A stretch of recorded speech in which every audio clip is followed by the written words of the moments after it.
de Pierre Soucy. En 2020 publicó La construcción del poeta moderno, T.C. Eliot y Octavio Paz. Su último libro de poemas, Lo que falta, fue publicado por Trilce en 2019. Obtuvo la beca Guggenheim en poesía en 2007, y en 2016 el Premio Internacional de Poesía Antonio Vicaro. También pues forma parte del Sistema Nacional de Creadores. Bienvenido, Pedro.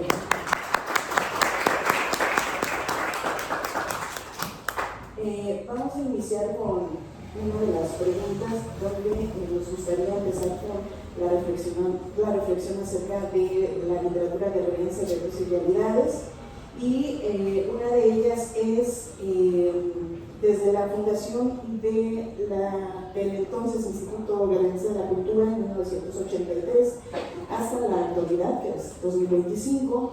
¿Cómo consideran el proceso de las instituciones gubernamentales, pero también de aquellas no gubernamentales en materia de promoción de la literatura guerrerense? Me gustaría empezar yo. Sí, bueno, muy buenos días. Agradezco muchísimo la invitación que me hicieron este día a venir a las jornadas araconianas, porque yo era una exiliada de estas jornadas, hace muchos años que ya no se me invitaba. Pero bueno, quiero decirles que yo conozco Taxco y cada vez que vengo a Taxco siento que lo veo por primera vez. Y aquí también, en estos espacios, hace 20 y tantos años, cuando yo fui directora del Instituto Guerrerense de Cultura, pues recibimos a muchos, pero a quien recuerdo con especial cariño fue a Carlos Monsiváis, que por cierto llegó como 3 horas tarde. Y lo esperamos porque, bueno, a Carlos Monsiváis, ¿no? Pero me acuerdo mucho de eso. Bueno, miren, yo platicaba con Charlie y con Pedro acerca de que yo saqué mis reflexiones que he hecho. Bueno, esta es una parte sobre la pregunta justo que hace Tona, de qué ha pasado, cómo surge el Instituto de Cultura, cómo se ha dado desde hace más o menos 20 años a la fecha, todas las políticas culturales en el Estado. Y son apuntes y reflexiones que yo tengo durante todo este tiempo, como 25 años. Estoy actualizándolo, estoy revisándolo y voy a hacer un recuento muy breve de estas reflexiones. Yo hablaba de que era importante saber cómo y cuándo nace el Instituto Guerrerense de Cultura. El Instituto Guerrerense de Cultura nace el 20 de abril de 1983. Mediante un decreto como organismo público descentralizado con personalidad jurídica y patrimonio propio, siendo gobernador Alejandro Cervantes Delgado. Sin embargo, 5 años después, la administración de Luis Massieu decide en 1988, a través de la Ley del Fomento a la Cultura, publicado en el periódico oficial en mayo de ese mismo año, modificar la naturaleza jurídica administrativa del IGC para que dejara de ser una entidad paraestatal y se convirtiera en un órgano administrativo desconcentrado, sin personalidad jurídica ni patrimonio propio, y así forme parte de la Secretaría de Desarrollo Social. Me detengo a explicar esto porque es cuando yo conozco al IGC. Era un organismo público descentralizado que pertenecía a Desarrollo Social. En ese tiempo el de Desarrollo Social era Humberto Noriega Cantú. ¿Y qué pasaba? Por mucho tiempo los directores de cultura llegaban porque eran los hermanos de los gobernadores, como en el caso de Figueroa, llegó su hermano, ¿no? Alfredo, y luego Luis Massieu, llegó Marisela.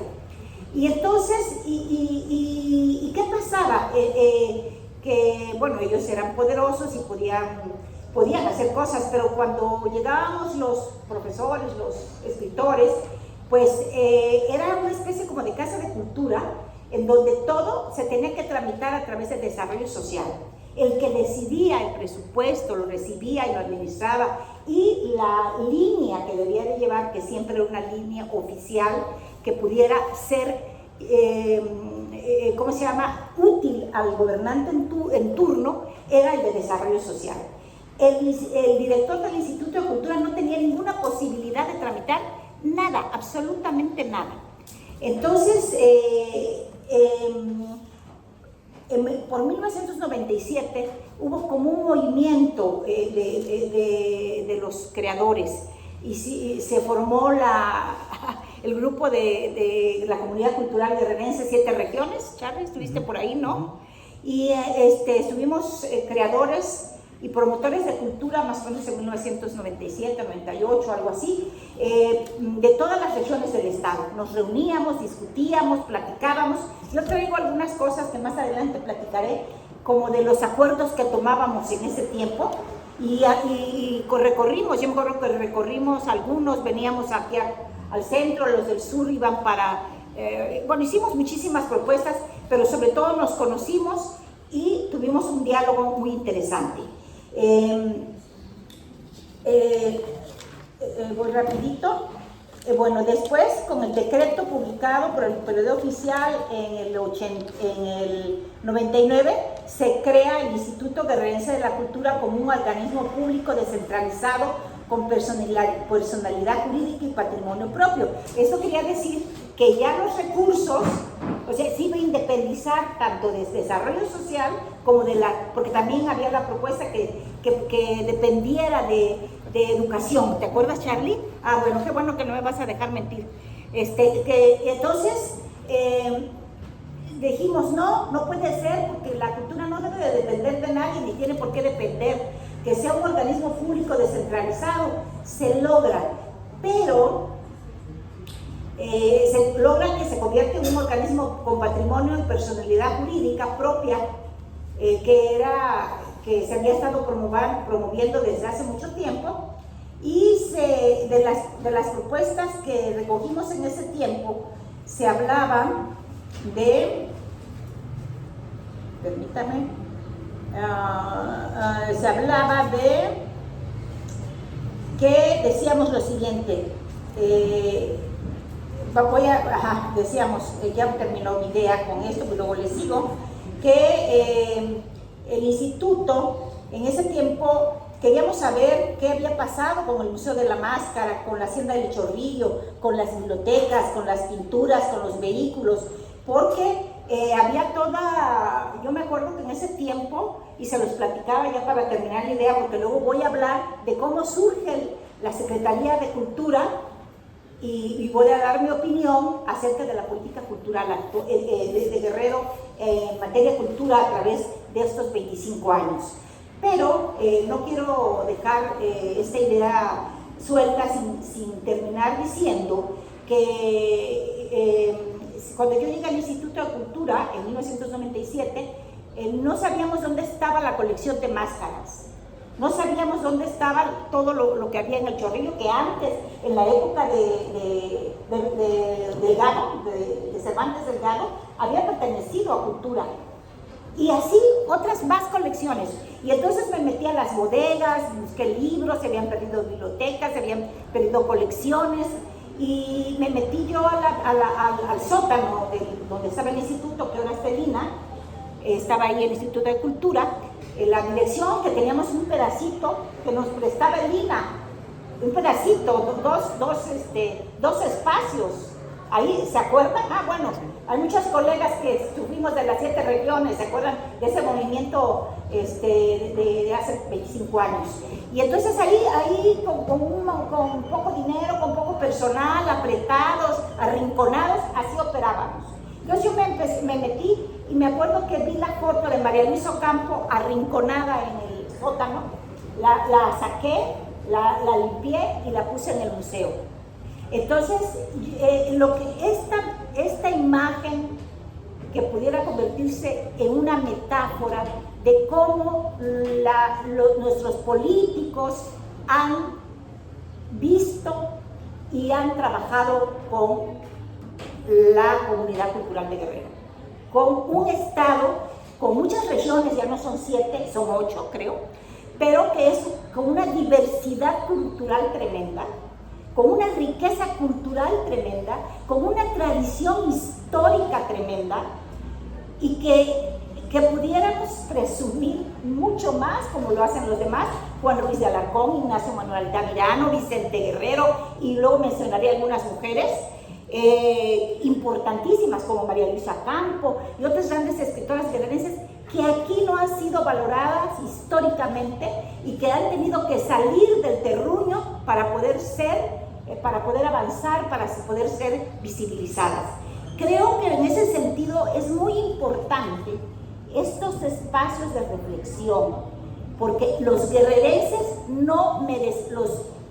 los artistas guerrerenses, los intelectuales guerrerenses no merecemos el trato que se nos ha dado en la política cultural. Muchas gracias, es un gusto estar aquí. Y bueno, voy a empezar un poco por lo que estabas planteando. ¿Cuántos minutos? 6. Bueno, yo creo que la comunidad, o sea, lo que tiene que ver con literatura es una comunidad hecha por tres elementos principales. Uno son obviamente los escritores, si no hubiera escritores no habría literatura, ¿no? Otra es la comunidad lectora, es decir, quienes leen a los escritores y a las escritoras y quienes se forman y alimentan ese espacio que es lo que enriquece una comunidad estatal, una comunidad nacional, una comunidad local, ¿no? Y la tercera es la de los gestores culturales. Yo, obviamente, como persona lectora, soy parte de ese público, por llamarlo de alguna manera. Como escritor, soy parte de ese mundo llamado de creadores, y también llevo más de 50 años haciendo labor de gestor cultural. Desde que estaba estudiando en la Facultad de Filosofía y Letras de la UNAM, entré a trabajar a la difusión cultural y ahí empecé a entender muchas cosas. Si esos tres factores no están trabajando juntos, es muy difícil que eso prospere. En algunos campos es más fácil. En el campo de los escritores, quizás es más fácil, por ejemplo, que en el trabajo de grupos como danza o como teatro, ¿no? Mucho más difícil hacer una producción teatral que escribir un libro. Lo cual no tiene que ver no obsta el hecho de que un escritor o una escritora, si solo viven de eso, pues tienen que ver cómo se ganan la vida, ¿no? Cómo comen, porque también comen los escritores. A mí me parece que en estos 25 años que has mencionado, el trabajo, hay un trabajo que sí se ha hecho, y creo que esto hablaremos después, y creo que la calidad de la escritura en el estado de Guerrero es sobresaliente comparada con lo que se hace a nivel nacional, ¿sí? Hay muchos y muchas escritoras de primer nivel, y que no, por ejemplo, si Oaxaca podemos decir que es un gran estado productor de artes visuales, mucho más que Guerrero.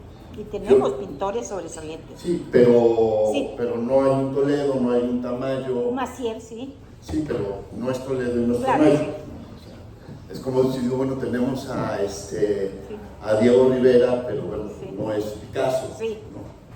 Sí. Pero lo que quiero decir es el número, además, de escritores, ¿no? Irma Palacios también. Sí, claro. Es un estado que sí tiene esta comunidad de los escritores es una comunidad muy, muy fuerte y muy diversa y muy inteligente, porque para escribir bien hay que trabajar la inteligencia, y el trabajo de la inteligencia es con los demás, no será. Aunque uno no salga de su cuarto, como decía Quevedo, retirado en la paz de estos desiertos, con pocos pero libros juntos, que se llaman como va, vivo,